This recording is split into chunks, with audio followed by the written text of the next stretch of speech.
नमस्कार, बहुत स्वागत है आप सभी का जी मध्य प्रदेश छत्तीसगढ़ देख रहे हैं आप। आपके साथ मैं हूं प्रिया सिन्हा। सुबह के 7 बज चुके हैं, वक्त हो चला है एमपी एक्सप्रेस का। तो चलिए आगाज करते हैं और सबसे पहले बात करते हैं बप्पा की, जिन्हें आज भक्त कह रहे हैं कि अगले बरस तो जल्दी आ।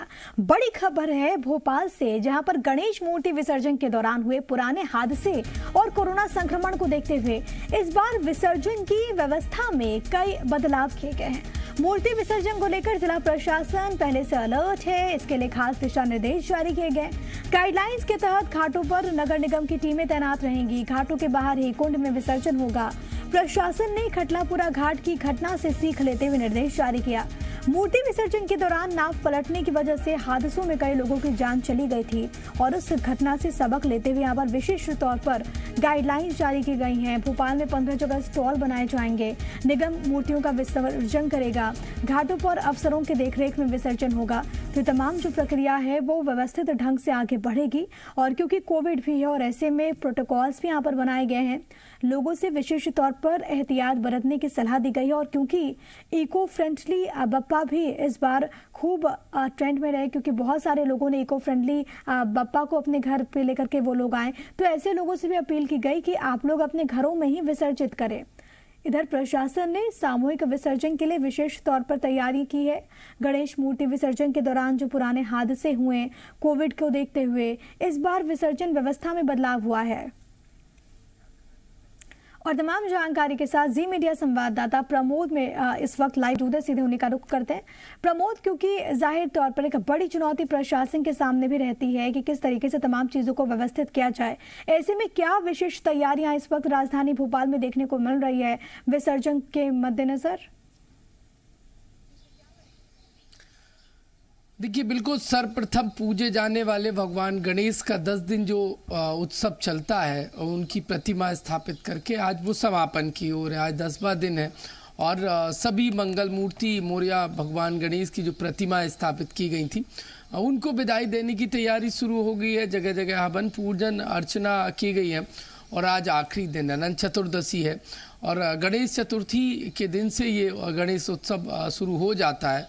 लोग भव्य तरीके से धूमधाम से श्रद्धा के साथ भगवान गणेश की भक्ति में लीन थे। आज राजधानी भोपाल में जो प्रतिमाएं जो जगह जगह स्थापित की गई थी, उनका विसर्जन किया जाएगा। देखिए, तमाम एहतियात बरते जा रहे हैं। राजधानी भोपाल के 15 ऐसे घाट चिन्हित किए गए हैं जहां पर मूर्ति विसर्जित की जाएंगी। खास बात इस बार यह है कि चल समारोह नहीं होगा, जुलूस नहीं निकलेगा। बड़ी प्रतिमा के साथ सिर्फ 10 लोग ही साथ आ सकेंगे। देखिए, पिछले साल जो हम बात करें तो खटलापुरा में एक घटना हुई थी, उससे सीख लेते हुए तमाम जो विसर्जन हम कहें कुंड है या घाट है, वहाँ पर सुरक्षा व्यवस्था बेहद पुख्ता है और बैरिकेटिंग की गई है। और तमाम जो मूर्ति लेकर भक्त हम कहें या श्रद्धालु जो विसर्जन के लिए पहुंचेंगे, वो देखिए वो विसर्जित नहीं कर पाएंगे। नगर निगम का अमला मौजूद रहेगा और बड़ी बड़ी क्रेन मशीन मौजूद रहेंगी, उनसे विसर्जन होगा। छोटी प्रतिमाओं के लिए जगह जगह स्टॉल और कुंड लगाए गए हैं, वहाँ पर विसर्जन किया जा सकता है और पूरी सुरक्षा की तमाम इंतजाम किए गए। नगर निगम की टीम जो विसर्जन कुंड है उन पर 24 घंटे तैनात रहेगी और एहतियात के तौर पर ये कदम उठाया गया है। साथ ही साथ जो बड़े जैसे खटलापुरा हुआ या अन्य जो बड़े विसर्जन घाट है, वहां पर सीसीटीवी कैमरे लगाए गए हैं उनसे, ताकि कोई भी कुछ विशेष नियम बनाए गए हैं जिसके तहत ही मूर्ति विसर्जन का जो कार्य है वो अब आगे किया जाएगा। बहुत धन्यवाद आपका तमाम बातचीत के लिए। तो आपको बताते चले कि निगम की ओर से ही आज मूर्ति विसर्जित किया जाएगा। अलग अलग जगहों पर स्टॉल्स लगाए गए, जिसके बारे में भी हम आपको बता रहे थे कि विशेष तैयारियां हैं कि लोग सुरक्षित रहें कोरोना के इस वक्त में। और लोगों से अपील की जा रही है कि जो भी नियम हैं उसको वो विशेष तौर पर फॉलो करें, उसकी पालना करें। प्रथम पूज्य गणेश, और ऐसे में आज क्योंकि विसर्जन होना है, 10 दिन रखने के बाद बप्पा को विदाई देनी है, तो ऐसे में कुछ विशेष गाइडलाइंस है जिसका लोगों को फॉलो करना होगा, पालन करना होगा।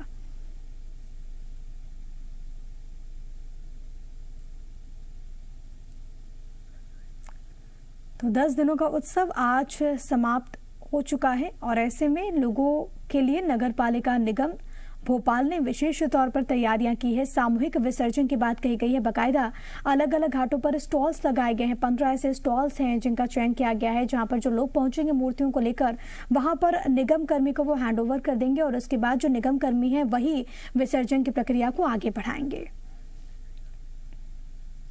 आगे बढ़ेंगे। भोपाल के एक निजी अस्पताल में बड़ा हादसा होने से टल गया। जैन सेल में आग लगने के बाद पूरे अस्पताल में धुआं भर गया। इसके बाद मरीजों को आनन फानन में दूसरी बिल्डिंग में शिफ्ट किया गया। इस दौरान मरीजों के परिजनों और अस्पताल प्रबंधन के बीच जमकर नोकझोंक भी हुई। घटना में जनहानि की कोई खबर नहीं है, जो कि एक राहत की बात है।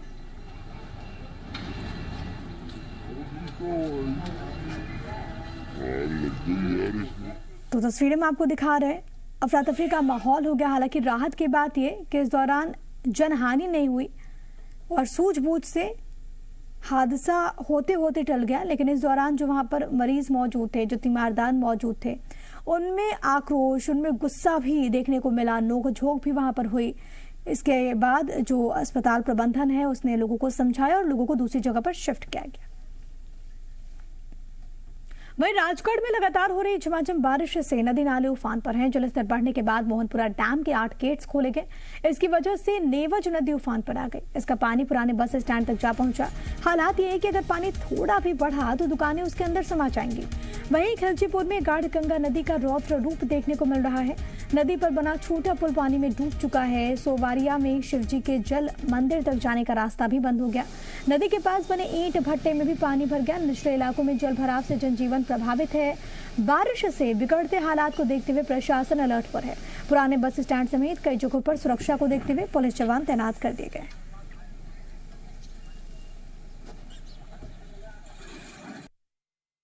जिले में गत तीन दिवस में हुई बारिश के कारण मोहनपुरा बांध के 8 गेट हमने अभी खोले हैं, जिसमें हम 3000 क्यूसेक पानी की निकासी कर रहे हैं। उसके लिए निचले क्षेत्रों में पहले ही मुनादी करा दी गई। तो वहीं आगर मालवा में लगातार हो रही बारिश से नदी नाले उफान पर है। निचले इलाकों में जल भराव हो गया। इससे कई गांवों का संपर्क जिला मुख्यालय से टूट गया। काली सिंध नदी का जलस्तर अचानक बढ़ने से महिला समेत 2 लोग अपने खेत में फंस गए। इन्हें एसडीआरएफ की टीम ने मोटर बोट के जरिए सुरक्षित बाहर निकाला। सोएत के मुख्य चौराहे तक कंठाल नदी का पानी घुस गया। बिचना खेड़ी और पेलवास गाँव का आवागमन बंद हो गया। एहतियातन निचले इलाकों को खाली करने की मुनादी कराई जा रही है। प्रशासन की टीमें भी अलर्ट पर हैं। तो 2 तस्वीरें में आपको दिखा रहे हैं। 2 लोगों को रेस्क्यू किया गया है। नदी नाले उफान पर हैं। जो निचले इलाके हैं वहां पर एक बार फिर से जो परिस्थितियां हैं वो गंभीर बनी हुई हैं, क्योंकि चारों ओर सिर्फ और सिर्फ पानी है। लोग बहुत ज़्यादा परेशान हैं। उनको दूसरे इलाकों में शिफ्ट कराया जा रहा है। कई गाँव ऐसे हैं जहाँ से संपर्क जिला मुख्यालय का टूट गया है। कोशिश यही है कि उन लोगों तक पहुँचा जाए और जो भी राहत का सामान है वो उन तक पहुँचे। इसके अलावा उन लोगों को वहाँ से निकाला जाए, ये भी कोशिशें लगातार जारी हैं। बारिश से एक बार फिर से हालात बिगड़ने लगे हैं और आने वाले वक्त में भी परिस्थितियां सामान्य होती हुई नजर नहीं आ रही, क्योंकि मौसम विभाग ने अलर्ट जारी किया है। हालांकि पहले ही ये बात कही गई थी कि सितंबर के मिड तक अच्छी बारिश देखने को मिलेगी, लेकिन इसका नतीजा ये निकला कि कई इलाके यहाँ पर जलमग्न हो गए।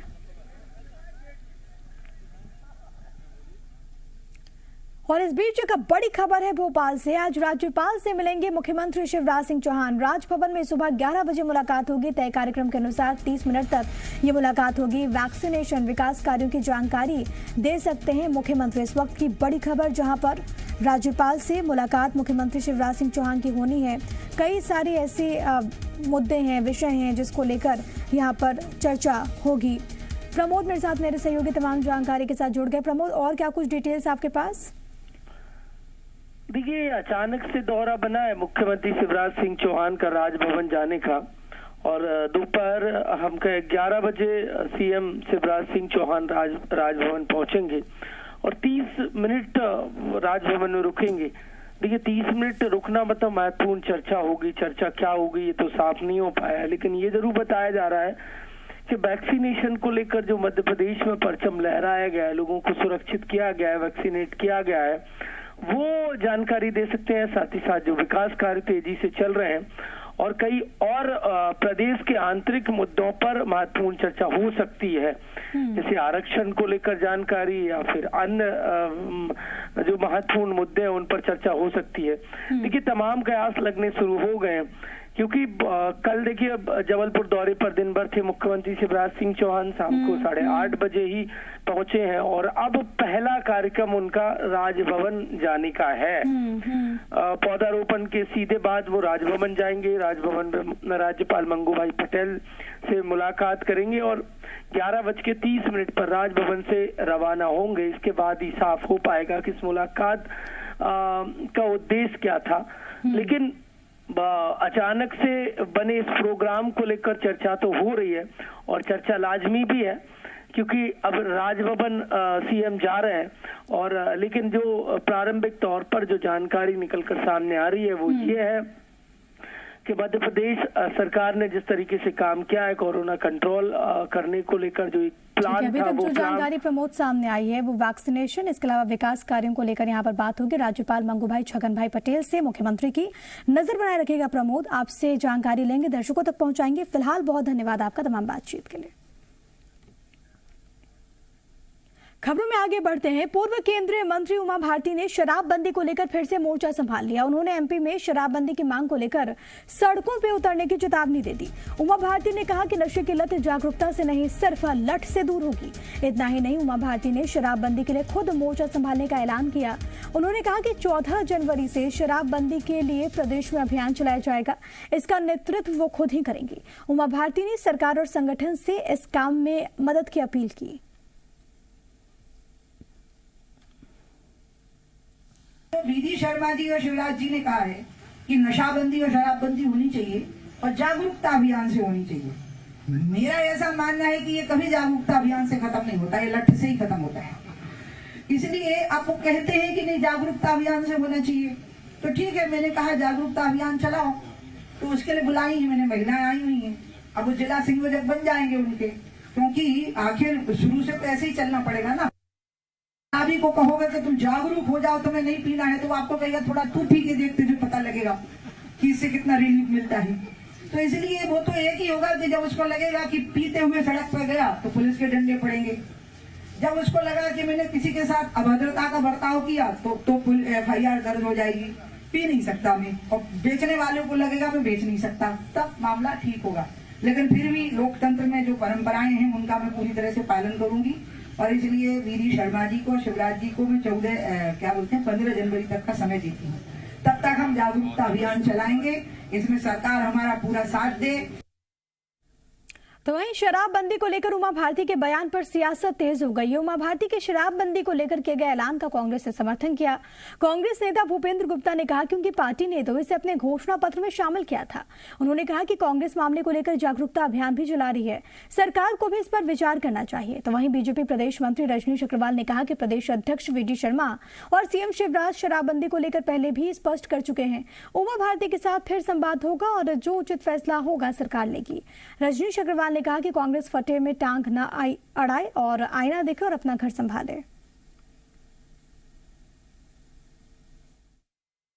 उमा भारती जी सही बात कर रही हैं, लेकिन उमा भारती जी एक और बात कह रही हैं कि वो जो है राजनीति में है, इसके लिए उन्हें कई सच छुपाने पड़ते हैं।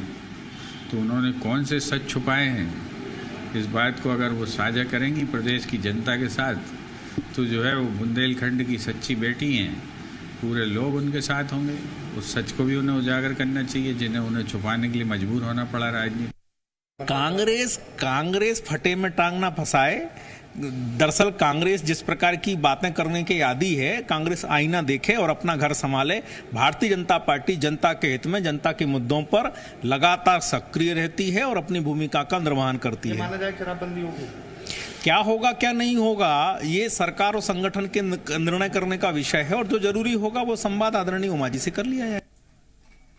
एमपी के करीब 7 लाख सरकारी अधिकारी कर्मचारी हड़ताल पर जाने की तैयारी में।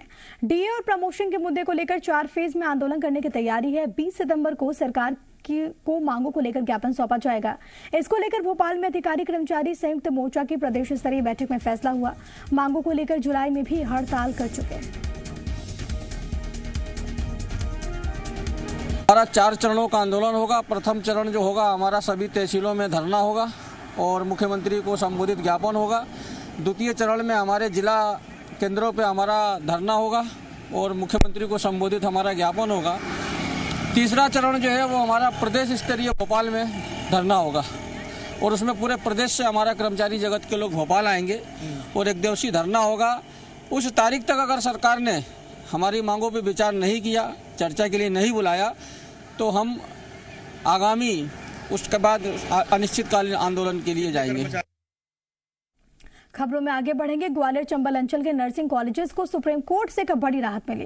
दरअसल हाई कोर्ट की ग्वालियर बेंच ने सभी नर्सिंग कॉलेजेस के खिलाफ जांच के आदेश दिए थे, लेकिन सुप्रीम कोर्ट ने इस आदेश पर स्टे लगा दिया। साथ ही मामले से जुड़े सभी पक्षकारों को नोटिस जारी करते हुए 25 अक्टूबर को अगली सुनवाई की तारीख दी। दरअसल हाई कोर्ट में एक जनहित याचिका के तहत नर्सिंग कॉलेजेस पर अनियमितता के आरोप लगाए गए थे और जांच की मांग की गई थी। इसके बाद हाई कोर्ट ने ग्वालियर चंबल अंचल के नर्सिंग कॉलेजेस की फिजिकल जांच के आदेश जारी किए। इसमें याचिकाकर्ता को भी फिजिकल वेरिफिकेशन कमेटी का सदस्य बनाते हुए उनकी मौजूदगी में ही नर्सिंग कॉलेजेस के निरीक्षण का आदेश दिया गया था। ऐसे में private nursing institute association all India की ग्वालियर इकाई ने सुप्रीम कोर्ट में पिटीशन दायर की थी। ये सारी बातें हमारे अधिवक्ता द्वारा वहाँ रखी जाएंगी और हम यही कोशिश करेंगे कि एक समुचित न्याय, जो हक है, जो सही नर्सिंग संस्थान है, उनको न्याय मिले। हमारे संगठन की तरफ से उनका हक मिले। अगर कोई गलत है, कोई दोषी है, तो उसका परिणाम उसे मिले। हमारे संगठन को उसके लिए कोई विरोध नहीं है। विदिशा जिले के गंजवा सौदा में स्वास्थ्य विभाग की बड़ी लापरवाही सामने आई। स्वास्थ्य विभाग का ड्राइवर समीम खान जीवन रक्षक कोविड वैक्सीन के 200 डोज को नाले के ऊपर कचरे में छोड़कर चला गया। घंटों नाले के ऊपर कचरे में वैक्सीन पड़ी रही, लेकिन किसी ने ध्यान नहीं दिया। मामले को लेकर जब वैक्सीनेशन प्रभारी डॉक्टर रविंद्र से पूछा गया तो उन्होंने कोई जवाब नहीं दिया। हालांकि स्वास्थ्य विभाग ने सीएमएचओ ने बड़ी लापरवाही बताते हुए बीएलओ को नोटिस जारी किया। प्रभारी मंत्री विश्वास सारंग ने लापरवाही की जांच कर दोषियों पर कार्रवाई की बात भी कही। उसने उस सेंटर पे कोई मिला नहीं तो उसने सिर्फ वैक्सीन और सिरिंजेस बाहर रख दिए और उसी दौरान रखने के बाद क्या हुआ, एक गाय आई और उसने उसमें मुँह मार दिया। वो सिरिंजेस नीचे बिखर गई। वैक्सीन सुरक्षित थी और जैसी खबर लगी उसको हमने रिकवर कराया। वो वैक्सीन बिल्कुल ठीक थी। सिरिंजेस को हमने डिस्कार्ड कर दिया, यूज़ नहीं किया है। और ये लापरवाही तो है। वहाँ पर एक ठिकाना बनाना चाहिए, किसी के हाथ में देनी चाहिए। इसके लिए मैंने बीएमओ को नोटिस दिया है। यदि ऐसा कोई मामला होगा उसकी जांच की जाएगी, जो दोषी होंगे उन पर कार्रवाई होगी। यदि ऐसा कोई मामला होगा उसकी जांच की जाएगी, जो दोषी होंगे उन पर कार्रवाई होगी। और फिलहाल वक्त एक बहुत ही छोटे से ब्रेक का, फौरन होंगे हाजिर।